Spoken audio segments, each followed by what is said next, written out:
Pourquoi j'ai abandonné le christianisme pour retourner à la spiritualité africaine? Dans un premier temps, je souhaite te dire que je fais cette vidéo pour partager la raison pour laquelle j'ai décidé de retourner à la spiritualité africaine. Par la même occasion, je crois que d'autres Africains devraient aussi retourner à la spiritualité africaine car le développement de l'Afrique ne pourra se faire qu'avec ses propres valeurs. D'ailleurs, je suis heureux de voir que bon nombre d'Africains sont déjà en train de prendre ce chemin de reconnexion avec notre spiritualité. Dans cette vidéo, je ne souhaite pas dénigrer le christianisme ou toute autre religion, et encore moins malmener leurs adeptes, parce que cela est contre le principe de tolérance de la spiritualité africaine. Comme Africain, je crois qu'il est en mon devoir de valoriser ce qui est africain en premier, parce que Dieu n'a pas fait d'erreur en me faisant naître africain. Dieu ne fait pas d'erreur. S'il voulait que je défende d'autres valeurs, autres que les valeurs africaines en premier, je crois qu'il m'aurait fait naître quelque part d'autre. Par contre, les humains font des erreurs, et l'une de ces erreurs est celle d'opprimer une autre civilisation et la forcer à croire en des valeurs qui ne sont pas les leurs par nature. Ceci est une erreur parce que notre monde est multiculturel par nature. Dès le moment qu'un groupe d'hommes décide d'opprimer ou d'exterminer un autre groupe d'hommes et les force à adopter un autre mode de vie, cela est une action contre la nature multiculturelle de notre monde. Si Dieu voulait qu'on soit tous pareils, je crois qu'il nous aurait fait tous partager la même culture. Mais en ce moment, il y a des groupes d'hommes qui oppriment d'autres hommes tout simplement parce qu'ils sont égoïstes et se disent supérieurs aux autres parce qu'ils sont différents. C'est tout. Il est important que je vous dise que l'expérience personnelle est un élément très important qui est l'une des raisons pour lesquelles certains Africains ont plus de facilité à comprendre pourquoi il est important de revenir à la spiritualité africaine. Sans cette expérience personnelle, beaucoup se limiteraient à reproduire des clichés négatifs qu'il y a au sujet de la spiritualité africaine. Ce qui est néfaste ici est que si vous critiquez la spiritualité africaine, c'est que vous, comme Africain, vous critiquez votre propre identité culturelle sans la connaître. Il n'est pas étonnant que quand on parle de spiritualité africaine, beaucoup l'associent à de mauvaises choses telles la sorcellerie. Mais il faut savoir que la spiritualité africaine ne se résume pas qu'à ça. D'ailleurs, il est important de dire que dans la spiritualité africaine, il y a différentes ramifications et cultes, tels le vaudou, le bwiti et autres, qui varient d'une région à l'autre de l'Afrique, mais la base est toujours la même. Si nous parlons du vaudou qui est l'une des pratiques les plus populaires en Afrique, un exemple pour vous faire comprendre ce dont je parle ici est que vous pouvez acheter une voiture pour vous déplacer. L'idée principale de la voiture est de faciliter le déplacement d'un point A à un point B. Mais avec cette même voiture, vous pouvez tuer des gens en les écrasant. Il est clair que la voiture n'est pas faite pour tuer dans un premier temps, mais dépendamment de comment vous l'utilisez, vous pouvez faire du mal avec cette voiture. C'est exactement le même principe avec le vaudou, ou la spiritualité africaine en général. Elle sert de communication avec le au-delà, mais certaines personnes l'utilisent pour de mauvaises raisons, telles la sorcellerie. Heureusement, il y a des prêtres et prêtresses qui combattent ce mauvais usage de la spiritualité africaine. Il serait idéal que je parle plus en détail de la spiritualité africaine en elle-même, mais je préfère laisser cela à des maîtres spirituels qui eux font déjà un travail remarquable dans nombreuses vidéos que vous pouvez retrouver sur YouTube. L'objectif de ma vidéo est de vous parler de mon expérience sur le pourquoi je suis de retour aux sources.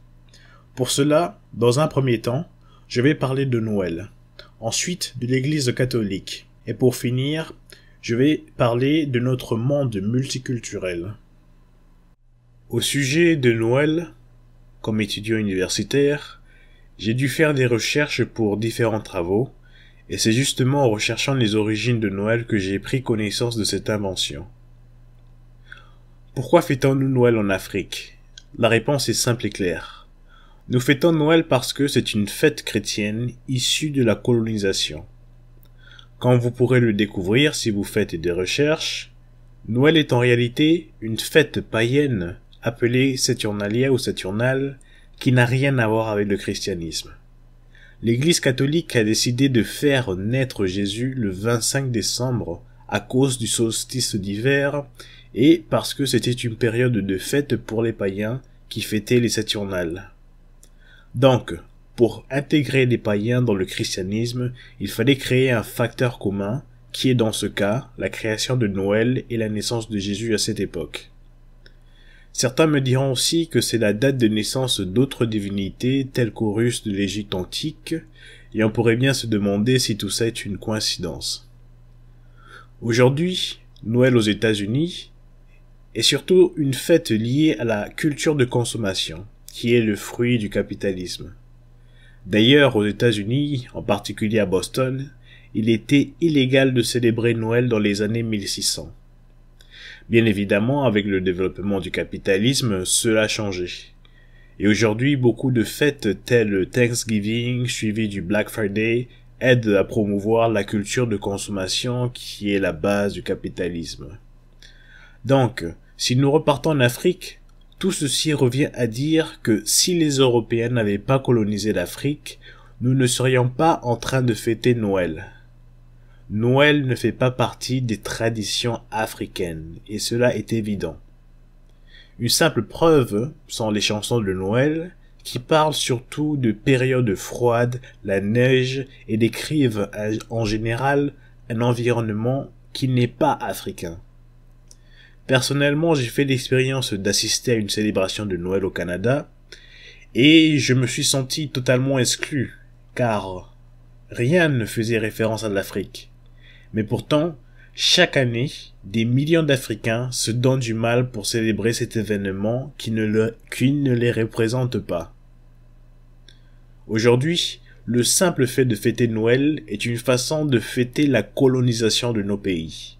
Une colonisation qui est indiscutablement liée au massacre et à l'exploitation de nos ancêtres.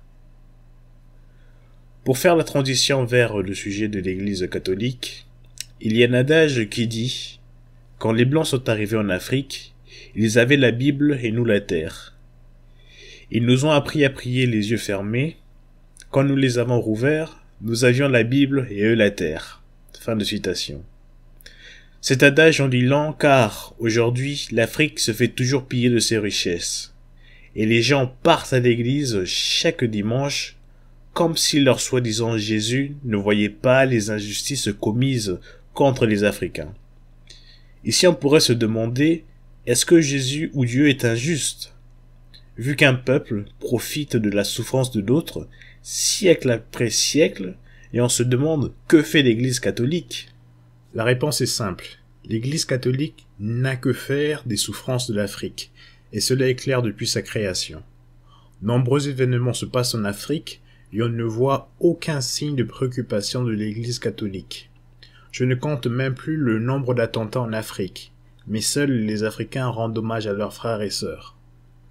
On pourrait aussi se focaliser sur le rôle de l'Église catholique dans certains conflits en Afrique. Par exemple, le génocide rwandais. Il y a quelques années, le pape François implorait le pardon de Dieu pour le rôle de l'Église catholique dans ce conflit. Les missions catholiques et l'administration coloniale avaient joué des rôles décisifs dans la division des Rwandais et les prédisposaient à devenir génocidaires. Un exemple de cela est qu'il y avait des prêtres qui réunissaient et livraient des adeptes catholiques aux tueurs. Par la suite, beaucoup de ces prêtres ont été arrêtés, condamnés par des tribunaux rwandais. Après le conflit, beaucoup de Rwandais ont abandonné l'église catholique pour se tourner vers des églises pentecôtistes. Pour moi, cela représente simplement changer un mal par un autre mal. Mais bon. Si nous partons à l'époque des Lumières en Europe, beaucoup d'intellectuels critiquaient les religions, en particulier le christianisme.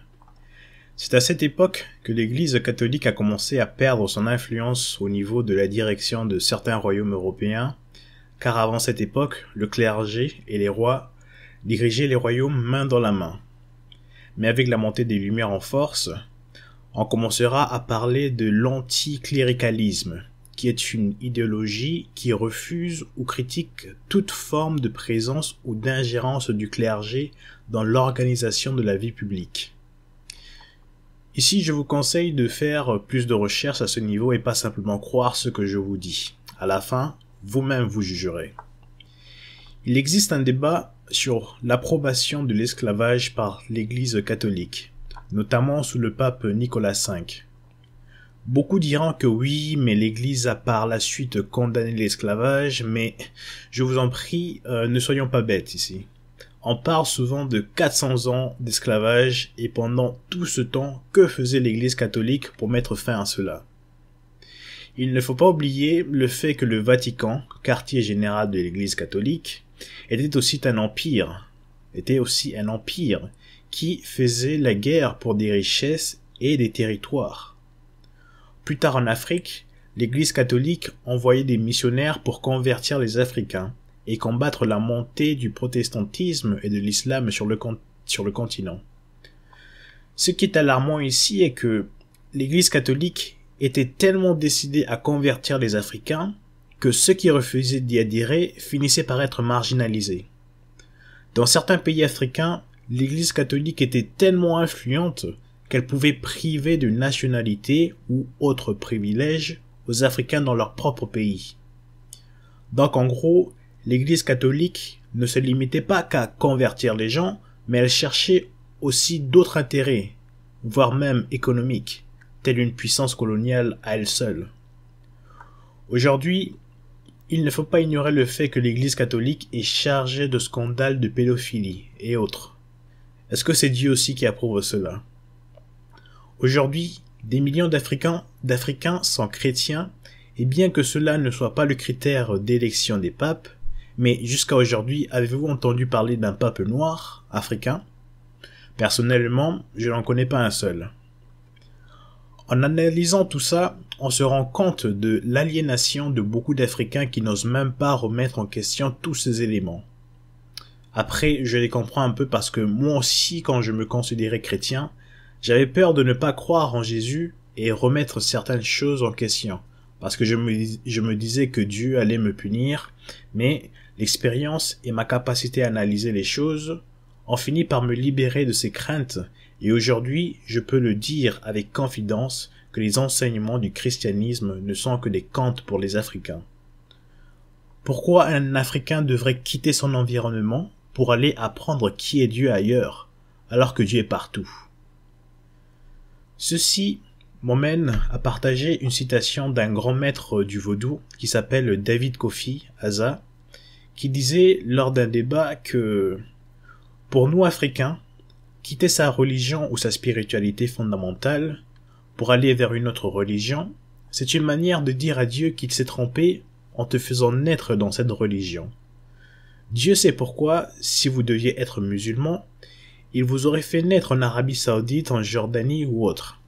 Alors que s'il vous fait naître dans la tradition africaine, c'est que vous devez suivre cette tradition. Ignorer cette tradition est une façon de dire à Dieu qu'il a commis une erreur, alors que Dieu ne peut pas se tromper. Mais l'homme peut se tromper en faisant des choix.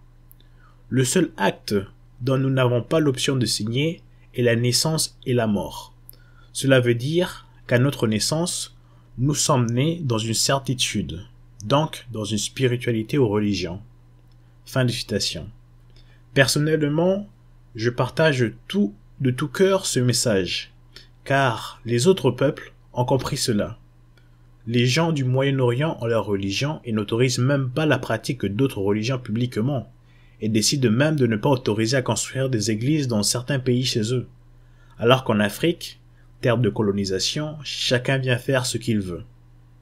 Cela nous mène au dernier point de cette vidéo, c'est-à-dire notre monde multiculturel. Si vous avez bien suivi le cheminement de cette vidéo, à aucun moment j'ai fait croire que tout le monde doit suivre la spiritualité africaine. Et cela parce que nos ancêtres ne forçaient personne à adopter leur spiritualité. Mais il faut être logique. Jusqu'à la preuve du contraire, l'être humain est né en Afrique. Ce qui veut dire que les premiers humains à avoir posé des questions sur l'existence d'un créateur et le rôle des humains sur Terre sont bien les Africains. À travers ce questionnement, ils ont généré des hypothèses sur l'existence de Dieu. Un fait très important ici est que les ancêtres africains ont eu l'honnêteté de dire que Dieu ne les a jamais adressé la parole et ne l'a pas fait jusqu'à aujourd'hui. Ce qui est bizarre est que des gens qui sont apparus après les Africains disent que Dieu ou l'Esprit Saint leur a parlé et c'est grâce à ça qu'ils ont pu écrire la Bible ou le Coran. Mais il faut savoir que ces livres ont été rédigés au moins 3000 ans après le Médou Néter. Le Médou Néter ou encore les hiéroglyphes sont les paroles divines originaires de l'Égypte antique. D'ailleurs, on pourrait aussi parler des 42 commandements de la Mahat, aussi originaires de l'Égypte antique. Et là-bas, vous trouverez certaines similitudes avec les 10 commandements de l'Église catholique. Vous verrez qui a possiblement copié l'autre. Sachant que les 42 commandements de la Mahat sont apparus bien longtemps avant ceux de l'Église catholique.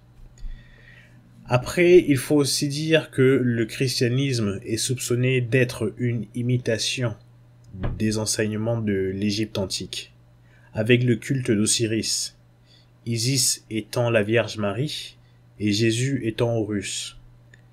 D'ailleurs, ces noms ne sont pas originaires de l'Égypte antique, mais on va les garder ainsi pour la vidéo vu que la plupart des gens les connaissent ainsi.